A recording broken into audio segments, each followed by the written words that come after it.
तो हेलो मेरे यारों, स्कूल ऑर्गेनाइजेशन के इस अमेजिंग एपिसोड में आप सभी लोगों का स्वागत है।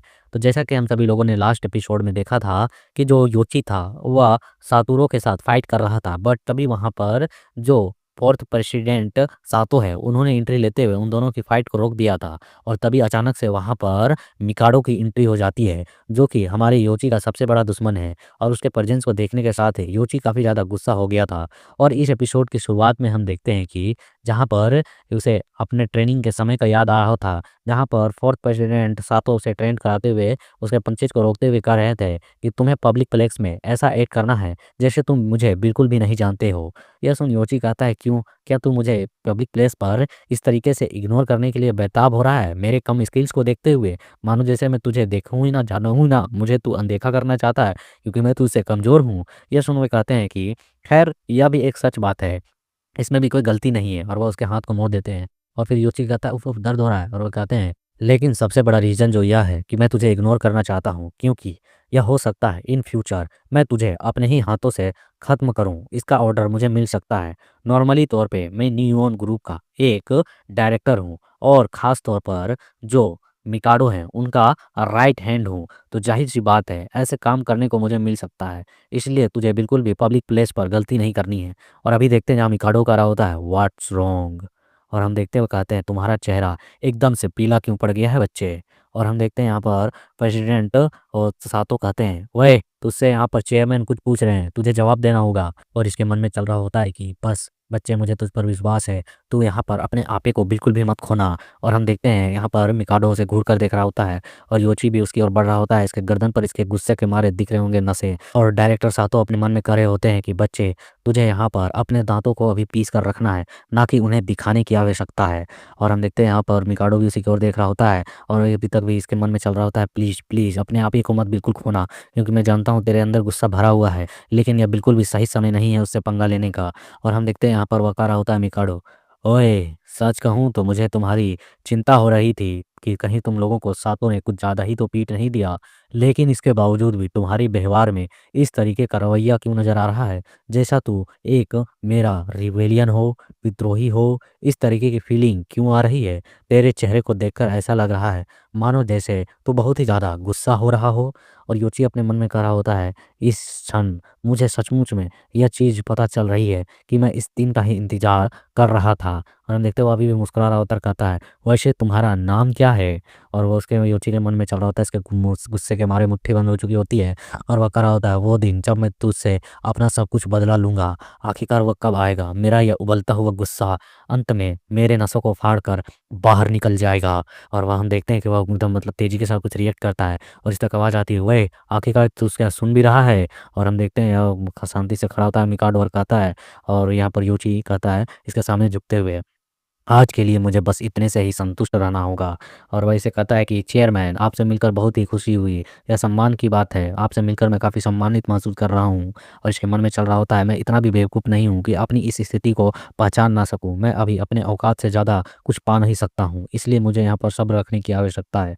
और वह कहता है कि मेरा नाम ओगामी है। और हम देखते हैं इस बात को यहाँ पर मतलब कि डायरेक्टर सुनकर थोड़े हैरान होते हैं कि इसने अपने गुस्से पर काबू कर लिया। और योची अपने मन में कह रहा होता है, जब तक मैं अपना बदला नहीं ले लेता हूँ और यहाँ पर फाइटिंग के लिए खुद को पीक पर ना ले जाता हूँ, तब तक मैं तेरा पंखा बिल्कुल भी नहीं ले सकता हूँ। बट फिर भी यहाँ पर यूजी अपने गुस्से को काबू करने के साथ भी कह रहा होता है, आप मेरे गोल हैं। और हम देखते हैं यहाँ पर इस तरीके से बात करते हुए, देख मानो जैसे कि भाई तू मेरा टारगेट है, कोई बोले तो अजीब तो लगेगा ही। तो ये सुनकर यहाँ पर जो डायरेक्टर होते हैं और जो यहाँ पर ये मिकाडो होता है, वो कहता है, क्या गोल, आखिरकार क्यों? तो ये सुन यहाँ पर योची कहता है, हाँ, आप वे हैं जिसे मैं पाना चाहता हूँ। मैं नियोन ग्रुप का सिर्फ मेंबर ही नहीं, बल्कि इसके पीक पर, इसके टॉप पर स्टैंड करना चाहता हूँ खुद को। और ये सुन यहाँ पर ये अपने मन में कहते हैं, ये बंदा अपना पापा खो रहा है, क्या बोले जा रहा है?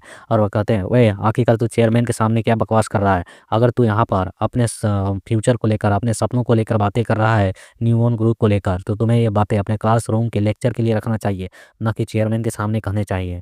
तो ये सन मिकाडो कहता है, कोई बात नहीं ऐसा तो, ये बच्चे, इनमें इच्छाओं का होना बहुत ही ज़्यादा अच्छी बात है, इन्हें एम्बिशियस होना चाहिए, अपना सिर उठाओ। और योची यहाँ पर सामने की ओर अपना सिर उठाकर उसे देख रहा होता है और वो कहता है, तुम्हारी आंखों में तीखी नज़रें हैं, मानो जैसे तुम सचमुच में मुझे पाना चाहते हो। तभी इस तक आवाज़ आती है, पीछे से एक लड़की आते हुए कहती है कि चेयरमैन आप यहाँ पर अभी तक क्या कर रहे हैं? बोर्ड मीटिंग शुरू होने वाली है। आप शेड्यूल से भी काफ़ी ज़्यादा लेट हो चुके हैं। जल्दी करें चलें यहाँ से। ये सुन वो कहता है अरे यार! क्या तुम लोग यहाँ पर बिना मेरे एक भी मीटिंग नहीं अटेंड कर सकते हो? और यश ककरवा वहाँ से जाने लगता है, कहता है कि चलो सातो चलो। और हम देखते हैं वहाँ से पीछे से कहता है यस चेयरमैन। और यहाँ पर जाते वक़्त भी योची को थोड़ा-सा घूर कर देखता है, चला जाता है। और यहाँ पर फिर योची तक आवाज़ आती है, ओगामी कहा तुमने अपना नाम, क्यों है ना बच्चे? ठीक है, मैं तेरे नाम को याद रखूँगा। मैं उम्मीद करूँगा कि अगली बार जब हम मिलेंगे तो तू मुझ पर एक स्ट्रॉन्ग अपना छाप मुझ पर छोड़ेगा, मतलब कि एक अलग ही पहचान कुछ तो करके दिखाएगा। और हम देखते हैं इसके ऐसे बातों को सुनकर यहाँ पर सातोरू भी हैरान होता है, क्या इसने इस पर इंटरेस्ट दिखाया? और वो कहता है होली शिट! तो ये चेयरमैन मिकाडो है, इससे तो मैं पर्सनली तौर पर पहली बार देख रहा हूँ। आखिरकार मैंने इसकी मौजूदगी को देखने के साथ एक खौफनाक डर को महसूस किया। यह तो काफ़ी ज़्यादा इम्प्रेसिव है ना? और यूची फिर कहता है कि लगता है कि तुम मेरे कोई दुश्मन नहीं हो। यसून कहता है हैं? आखिरकार तुझे ऐसा क्यों लगता है? और उसकी ओर देखते हुए कहता है तूने यहाँ पर चेयरमैन के रहते हुए भी कोई भी एक्शन नहीं किया। अगर तू चाहता तो मेरे बारे में उसे बता सकता था और मुझे इस स्कूल से बाहर भी निकलवा सकता था। मेरा सारा खेल यहीं खत्म हो जाता। यसून वो हंसते हुए कहता है कि हैं, खैर जो भी हो तू थोड़ा तो समझदार है कि तूने इस चीज़ पर ध्यान तो दिया अपना। योची कहता है आखिरकार तू चाहता क्या है? यसून वो कहता है मैं क्या चाहता हूँ तुझे क्या मालूम है कि तू इस चीज़ का फैसला भी ले सकता है कि मैं क्या चाहता हूँ। अभी अभी मेरे हमले पर तो तूने कोई भी रिएक्शन करने का कोई भी साइन नहीं दिखाया था। अगर उस भले बूढ़े आदमी ने आकर मुझे ना रोका होता तो तू अब तक मरा हुआ पड़ा हुआ रहता। लगता है तुझे अपनी काबिलियतों के बारे में मालूम नहीं है। तुझे मुझसे कोई जानकारी निकलवाने की और या फिर मेरे बारे में जानने की बिल्कुल भी कोशिश नहीं करनी चाहिए, क्योंकि तू उसके लायक नहीं है। और ये कहकर वहाँ से जाते हुए कहता है कि तो फिर ठीक है, तू तो मेरे एक नॉर्मल से डाकूगी टेक्निक की बेसिक टेक्निक को भी नहीं संभाल पाया। तू तो अभी भी एक नन्हा सा वोल्फ है, छोटा सा भेड़िया बेचारा। और वह कहता है कि यहाँ पर योची बताता है नॉर्मली जो यहाँ पर इस टेक्निक का नाम लिया जिसने, ये डाकूगी जो कि मार्शल आर्टिस्ट का जो मार्शल बेस फॉर्म होता है उनका मेन किंग होता है। मौलिक मार्शल आर्ट का बेसिक टेक्निक जो कि नॉर्मली तौर पर आपको वही पास ऑन कर सकता है जो उस मार्शल आर्ट का मास्टर हो। और यहाँ पर योची तक आवाज़ आ रही होती है क्लास बी के स्पेशल जितने स्टूडेंट हैं वे नॉर्मली तौर पर डाकूगी टेक्निक को जानते हैं, लेकिन वे मेरे जितने टैलेंटेड नहीं हैं। फिर भी मैं इतना सा बता सकता हूँ कि वह तू जैसों को अच्छी तरीके से सुलझा देंगे अगर फाइटिंग होती है तो। और वह पलटकर डार्क लुक देते हुए कहता है कि क्लास ए को संभालना तो तेरे लिए बहुत ही आसान रहा होगा, लेकिन क्लास बी के नॉर्मल स्टूडेंटों के साथ पंगा लेने की तेरा तो कोई चांस ही नहीं है, वरना तू उन्हीं के हाथों मारा जाएगा। और वह फिर हंसते हुए कहता है कि खैर, चूंकि यह एक्सचेंज मीटिंग जल्द ही होने वाली है तो मैं देखूंगा कि तू वहाँ पर किस तरीके से फाइट करता है। हालांकि तेरे मरने के चांसेस तो नहीं है, क्योंकि वहाँ पर टीचर्स भी मौजूद रहेंगे तो वे तुझे मरने नहीं देंगे। लेकिन एक बात अच्छी तरीके से तू ध्यान में दे ले और याद कर ले। और उसे अंगूठा दिखाते हुए कहा होता है अगर तूने यहाँ पर खुद को कोई उबाऊ इंसान की तरह शो किया और उस फाइट को हार गया तो मैं पर्सनली तौर पर तुझे मारने के लिए आऊँगा और मार डालूंगा। यह एक क्रीपी स्माइल के साथ उसे धमकी दे रहा होता है इशारा करते हुए। और वह कहता है कि मैं इस चीज़ के लिए पूरी तरह से सीरियस हूँ। और योची इस धमकी को सुनकर हैरान होता है और वह बंदा कर रहा होता है एक्सचेंज मीटिंग में किसी भी तरीके से अगर तू हारा तो तू समझ लेना तू गया। और मैं इस चीज़ के लिए काफ़ी ज़्यादा श्योर हूँ, इसलिए तू अपनी इच्छा शक्ति को बढ़ा, ग्रेट विल को जगा और अपनी पावर को दिखा। हालांकि मैं तेरे ताकत को देखते के साथ इतना कर सकता हूँ, तू क्लास बी के स्टूडेंटों के लेवल्स भी पहुँच जा तो फिर भी तेरी जीतने की चांसेस 50-50 है। और यह कहते हुए वो वहाँ से निकलते हुए जाते हुए कहता है ठीक है, मुझे और भी काम है तो फिलहाल मैं यहाँ से चलता हूँ, बाद में मिलूंगा।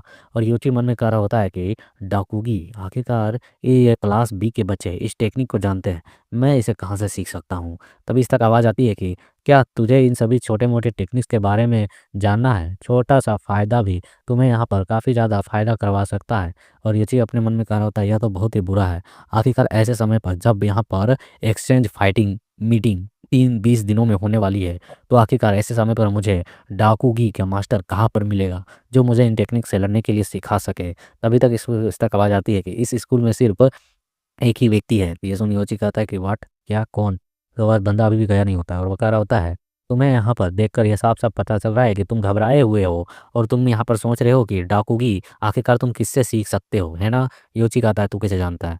वह कहता है अरे यार, क्या तू यहाँ पर जुआ-वुआ नहीं खेलता है? तेरे चेहरे को ही मैं पर देखकर ये बता सकता हूँ कि तू यहाँ पर क्या सोच रहा है। तुम्हारे जैसे बच्चे गजब से किस्मत पैदा लेकर आते हैं यार। आखिरकार तू इस ज़िंदगी में, यहाँ पर इस दुनिया में किस तरीके से जीने का उम्मीद रख रहा है? तेरी ऐसी फटी हुई हालत देखकर मुझे हँसी आ रही है। योची कहता है, आखिरकार वह कौन व्यक्ति है जो मुझे सिखा सकता है? तो यह सातूरो कहता है कि अरे क्या तू सचमुच में नहीं जानता है? तू बेवकूफ़ है सचमुच में। इस दुनिया में आखिरकार तू ज़िंदा रहने की योजना कैसे बना सकता है? तूने पहले ही उस बंदे को अपनी ओर आकर्षित कर रखा है और बिल्कुल तेरे नाक के नीचे है। और फिर हम यहाँ पर ओमी को देखते हैं, जिसके पसीने छूट रहे होते हैं, क्योंकि यहाँ पर इसके सामने सेंसे साई गुस्सा करते हुए कह रहे होते हैं, आखिरकार वह लड़का है कहाँ? यहाँ पर मैं उसे इतिहास से ही मिटा दूँगा। मेरी क्लास में वो एब्सेंट क्यों है? और हम देखते हैं यहाँ पर जो टीचर ही हैं वहाँ पर बंदे को मतलब कि काफ़ी ज़्यादा धो रहे होते हैं और उनके यहाँ पर अपने चश्मे के साथ घूर कर उसे देखते हुए कह रहे होते हैं, आखिरकार वो ओगामी कहाँ गया है? और हम देखते हैं यहाँ पर इसके पसीने छूट रहे होते हैं, ये रोने जैसे चेहरा बनाने लगती है, कहती है शायद वह हॉस्पिटल गया है या फिर वॉशरूम गया है, वह यही बोल कर गया था। और इसके मन में चल रहा होता है, ओए कमीने ओगामी आखिरकार तू है कहाँ? मुझे बचा ले, मदद कर मेरी। और फिर हम यहाँ पर क्लासरूम को देखते हैं, जहाँ पर हमें दिखाया जाता है कि इस क्लास के लड़कों को सीधे बेंच बनाकर इनके ऊपर टीचर खड़ा होते हैं और उस ओमी को भी बैठा रखे होते हैं। और ओमी कह रही होती है, अरे बाप रे क्या अभी भूकंप आया, ज़मीन हिल रहा था। तो ये सुन टीचर कहते हैं, वह कमीनों क्या मैंने तुम लोगों को हिलने के कहा? एक भी अपनी बॉडी पार्ट को भी तुम्हें हिलाना नहीं है। और यहाँ पर ओमी के मन में चल रहा होता है, सेंसे मुझे जान से मार डालेंगे। आखिरकार वह कमीना गया कहाँ? अभी तक आया क्यों नहीं है? और नीचे दबे हुए बच्चे कह रहे थे, मुझे माफ़ कर दीजिए टीचर। और यहाँ पर इसके मतलब खतरनाक स्माइल के साथ दिखाया जा रहा होता है, कह रहा होता है, सिर्फ इसलिए कि मैं उसके साथ थोड़ा सा नरमी बरत रहा था तो वह खुद को कुछ ज़्यादा ही पावरफुल सोचने लगा, खुद को कुछ ज़्यादा ही यहाँ पर केयरलेस तरीके की तरह से एक्ट कर रहा है, मेरे क्लास को एब्सेंट कर रहा है। बस अब इंतज़ार कर, उसे आने दे, उसे मैं फिर दिखाऊँगा कि एक टीचर का आतंक कितना खतरनाक होता है। और इसके इसी सीन के साथ यहाँ पर ये छोटा-सा चैप्टर कंप्लीट होता है। तो अगले एपिसोड में पता चलेगा आखिरकार ट्रू टीचर का टेरर आखिरकार किस तरीके का होता है, उसका गुस्सा। तब तक के लिए लाइक करो, शेयर करो, सब्सक्राइब करो, सपोर्ट करो।